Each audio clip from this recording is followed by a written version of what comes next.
Lengkap soal polemik pulau-pulau kecil di Indonesia yang diperjualbelikan secara online. Kita bahas bersama anggota Komisi 2 DPR RI dari fraksi Partai Golkar, Ahmad Doli Kurnia. Selamat malam, Bang Doli. Selamat malam, Andre. Ya, ada juga Sekjen Kiara, Susan Herawati. Mbak Susan, selamat malam. Selamat malam, Kak Audrey. Selamat malam, Kak Doli.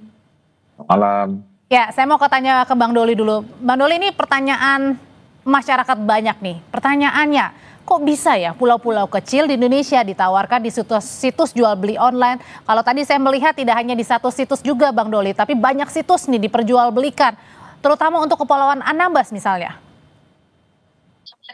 Ya, sebenarnya harusnya tidak bisa. Bang Doli sambil diperbaiki komunikasinya, Bang. Halo, Ya. Sudah? Oke, sudah. Silakan, Bang Doli. Ya, harusnya tidak boleh terjadi ya. Ada situs apalagi yang tidak ada kaitannya dengan negara kita gitu ya. Kemudian menjual atau menjajakan lah katakan gitu pulau-pulau yang ada di Indonesia gitu. Nah ini nanti yang saya kira harus kita cek ya kepada kementerian terkait ya. Misalnya kalau kami di Komisi 2 tentu Kementerian Dalam Negeri dan juga Kementerian ATR BPN. Nah tapi sebelum itu ya, saya punya pengalaman langsung sebenarnya ya. Tahun 2010 ya, waktu itu saya ketemu KNPI, ya punya kegiatan, itu datang ke 3 tempat, salah satunya itu di NTT ya. Kami waktu itu berhenti di satu pulau di sekitar Pulau Putri itu. Kami masuk ke sana dilarang gitu loh, dilarang sama pemuda setempat di sana. Dan ketika kami insist ya, mereka mengatakan ini pulau sudah ada yang punya. Kita tanya siapa? Ternyata warga negara Inggris gitu. Nah, lantas kemudian kita cari waktu itu ya, kita cari tahu. Ternyata rupanya di sekitar pulau-pulau di sana itu sudah banyak juga yang dimiliki oleh warga negara asing. Walaupun caranya berbeda-beda ya. Ada yang menikahi warga negara setempat, WNI kita dan segala macam. Anda kita telusuri ini izinnya dari mana. Nah ada sebagian mengatakan waktu itu izinnya dari kepala daerah. Nah jadi dengan kasus ini saya sebetulnya blessing juga ya, bersyukur bahwa ini kan mungkin perpanjangan cerita tentang soal kemarin aja nih ya, soal termasuk ada hubungnya dengan sengketa tapal batas ya, ada 4 pulau yang masuk ke sana, masuk ke sini. Tadi juga saya dapat berita di kepulauan di Provinsi Bangka Belitung juga ada yang merasa pulaunya diambil. Nah, jadi menurut saya ini harus kita jadikan momentum untuk menyelesaikan masalah-masalah ini semua ya. Padahal kan Bang Doli, padahal kan dalam undang-undang sendiri kan disebutkan bahwa orang asing tidak dapat memiliki hak kan ya. Tapi apakah tadi dengan kamuflasenya tadi Bang Doli bilang contohnya seperti menikahi warga negara Indonesia jadinya punya hak kepemilikan begitu. Lalu siapa yang berani kalau gitu memberikan izin sampai terjuallah pulau itu, Bang Doli? Nah itu makanya, jadi menurut saya ini momentum ya, momentum kepada kita semua, terutama pemerintah ya, untuk menyelesaikan semua persoalan soal kewilayahan kita.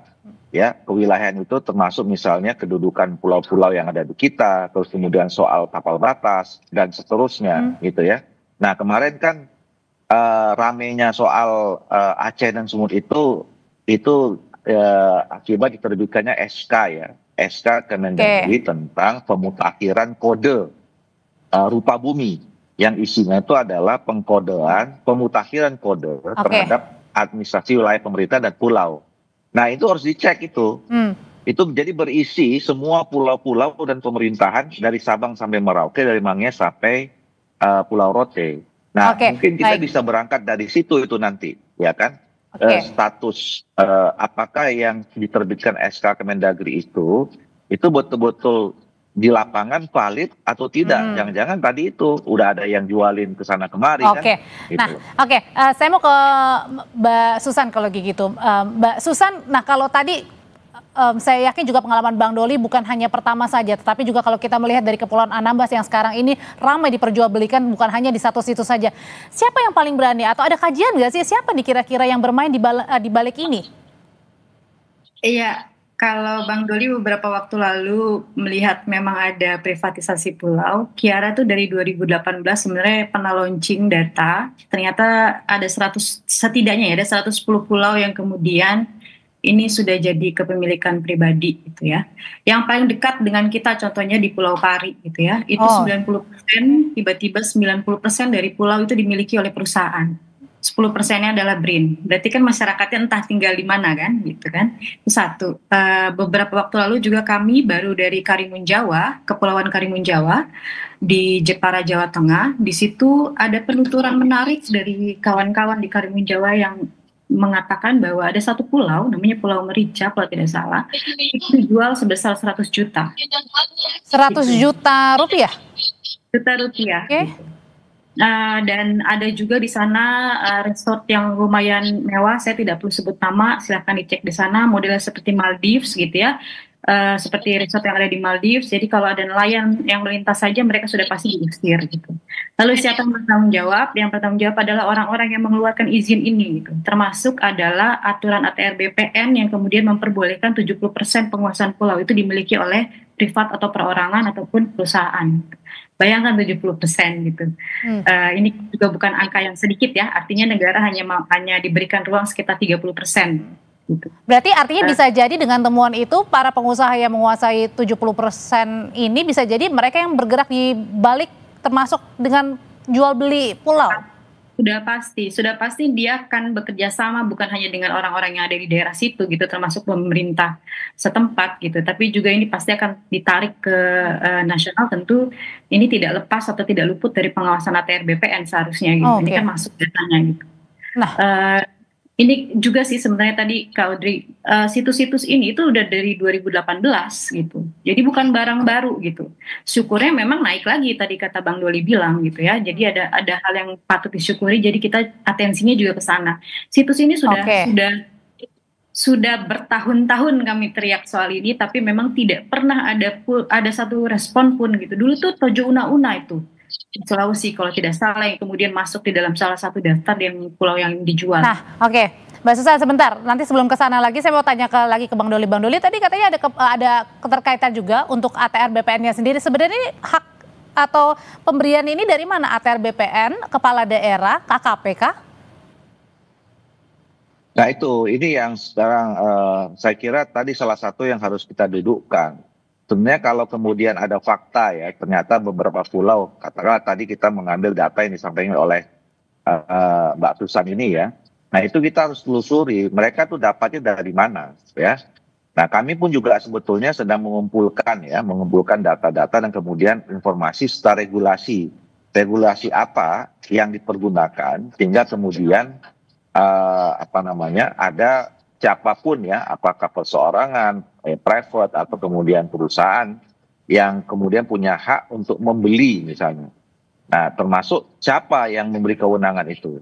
Nah kalau kejadian-kejadian yang tadi kan sementara informasi yang kita dapat ada yang mengatakan kepala daerah gitu loh. Nah, karena harganya juga nggak main-main nih Bang Doli. Harganya sendiri. Betul, harganya fantastik. Ada yang $500.000 Amerika, 23.500.000 dolar Amerika Serikat, berarti kan mungkin saja tidak mungkin sendiri kan? Betul. Nah oleh karena itu harus kita telusuri. Kalau coba ya ingat ya beberapa setahun atau beberapa bulan yang lalu tuh kalau tidak atau lebih setahun kali. Ada juga kan kejadian kepala desa yang jual pulau di Pulau Seribu tuh waktu itu tuh. Yang kemudian ketahuan habis itu selesai begitu aja tuh. Gitu nggak tahu kemarin apanya gitu. Nah makanya oleh karena itu ya saya juga nanti mungkin akan diskusi dengan teman-teman Komisi 2 ya, akan kemudian nanti dalam rapat kerja dengan Kementerian ATR BPN juga Kementerian Dalam Negeri mengangkat tema ini atau topik ini dalam rapat kerja kita nanti. Oke, kalau dari Mbak Susan sebenarnya kalau tadi Mbak Susan bilang ini kami sudah ibaratnya ya sudah teriak-teriak berapa kali ya, tapi kemudian kurang atau sama sekali mungkin tidak digubris begitu. Nah kalau sekarang sendiri dengan kejadian Kepulauan Anambas yang diperjualbelikan, Mbak Kiara harus kemana nih? Harus bersuara seperti apa nih supaya bisa didengar? Selain pastinya kita berbincang di malam hari ini Mbak Susan. Sebenarnya kalau kita bicara soal upaya ya, ada beberapa upaya yang tetap dilakukan oleh kawan-kawan. Contohnya yang di Karimun Jawa, di Pulau Pari, di Pulau Sangiang, sekalipun memang mereka sadar bahwa hari ini mereka nyaris terusir gitu ya, mereka tetap berusaha mempertahankan ruangnya. Mereka tetap pergi melaut gitu ya, dan mempertahankan bahwa identitas mereka adalah nelayan. Itu satu hal yang paling penting. Di sisi lain sebenarnya kita coba untuk masuk ke ruang-ruang diskusi yang strategis dengan para pelayan publik yang ada di daerah gitu ya, memastikan bahwa tidak ada yang tertinggal. Di Karimun saja mereka nggak mau nyebutin daerah mereka itu sebagai kepulauan gitu. Itu yang agak aneh juga ya, bagaimana kemudian ada hal-hal yang menurut kami ini sengaja dibuat gitu ya. Selain itu juga memang tentu kampanye yang dilakukan dan memastikan bahwa seharusnya situs seperti itu dicabut ya gitu. Masalahnya Pemdigi harusnya turun karena memang ini kan jadi seperti broker ya gitu, dan keuntungannya tentu bukan ke negara ini. Karena sudah nggak main-main ya, sudah disebutkan harganya, fasilitas yang dimiliki, poin plusnya jika membeli pulau tersebut. Nah, kalau gitu Mbak Susan, kenapa? Ada profil orangnya yang pemilik situsnya, jadi kurasa gampang di-track. Oke. Harusnya gampang di tracking tuh Bang Doli karena sudah ada hubungin siapa begitu. Nah kalau itu nanti dalam waktu dekat apa yang harus dilakukan atau tindakan cepat apa yang dilakukan oleh DPR, Bang Doli? Ya saya kira kalau DPR kan ini fungsinya dalam hal ini fungsi pengawasan ya. Tentu kami akan panggil pihak-pihak terkait ya, kalau Komisi 2 ya tentu dengan mitra yang selama ini ada bersama dengan kami. Terus tadi saya sebutkan Kementerian ATR BPN dan Kementerian Dalam Negeri. Nah saya kira memang nanti teman-teman di Komisi 4, tadi kan Pak Daniel juga sudah sampaikan kan, itu mungkin juga harus diminta penjelasan, klarifikasi dari Kementerian KKP. Termasuk dari kepala daerah nggak Bang? Ya nanti kan kalau Kementerian Dalam Negerinya nanti kan berkaitan dengan kepala daerah, karena kan Kementerian Dalam Negeri itu pembina ya, pembina dari kepala daerah. Nah saya kira dalam waktu cepat perlu ya Kementerian Komdigi itu juga menelusuri dan kemudian ya menutup itu, kalau itu apa itu situs apa itu sebetulnya gitu ya. Kenapa kok bisa ada situs yang khusus menjual pulau kita, itu kan harusnya izinnya dari mana atau apa. Nah, itu saya kira harus segera ditindak. Sebelum pulaunya terjual gitu ya, kejual ya Bang? Oh iya, kalaupun sudah ada yang jual, kalau nggak jelas asal usul kemudian administrasi hukumnya, dasar alas hukumnya apa, ya kira-kira ya itu kan harus dibatalkan itu atas nama negara ya. Berarti banyak yang harus dibatalkan karena banyak yang seperti itu prakteknya. Bisa ya berarti artinya dibeli dibatalkan itu bisa ya Bang ya? Dikaji lagi artinya Bang Doli, singkat. Itu yang nanti akan kita dalami regulasinya seperti apa, dan kemudian kemarin kejadian peristiwanya apa, siapa yang terlibat gitu ya, institusi mana kalaupun misalnya dari pemerintah yang juga terlibat dan merasa punya kewenangan, ini nanti akan kita pelajari. Bang Doli terima kasih untuk informasinya, Mbak Susan juga terima kasih mengenai situs jual beli yang banyak ini memperjualbelikan pulau-pulau kecil di Indonesia. Terima kasih, selamat malam Bapak dan juga Ibu. Terima kasih. Saudara, kami kembali akan